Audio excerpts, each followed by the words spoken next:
আমরা আমরা দুটো ডিম নিলাম। দুটো ডিমের মধ্যে একটা ডিম হচ্ছে ফাটালাম, ফাটিয়ে একটা বাটির মধ্যে ফাটিয়ে নিলাম। তারপরে আবার একটা ডিম আমরা ভালো মতন করে নিয়ে ফাটালাম, একটা বাটির মধ্যে ফাটালাম।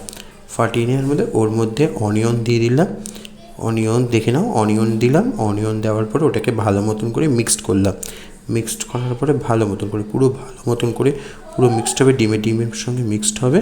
তারপরে ওর মধ্যে আমরা গ্রিন চিলি দিলাম। গ্রিন চিলি দিয়েও ভালো মতন করে মিক্সড করে নিলাম, যাতে ওটা ভালো মতন করে মিক্সড হয়ে গেল।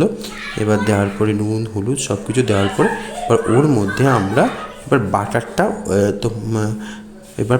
এবার আমরা পাউরুটিটা খুলবো। এবার পাউরুটির মধ্যে আমরা টোস্টারটা দেবো।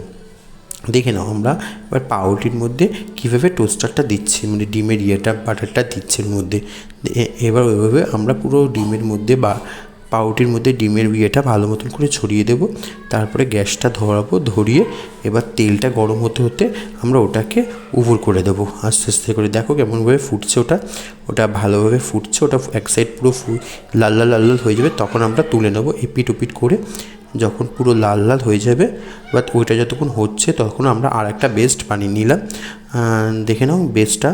এবার ওর পরে আবার সেম ডিমের অমলেটের মতো ওটা ছড়িয়ে ভালো মতন করে বেস্টটা তৈরি করে নিলাম। তারপরে ওটাও সেম প্রসেসে ততক্ষণ আমরা দেখে নাও ভালো মতন করে কেমন হয়েছে ওটা। এবার ওটা আমাদের হয়ে গেছে। দেখো এবার আমরা ওটা তুলে নেবো। পুরো লাল লাল হয়ে গেছে এটা।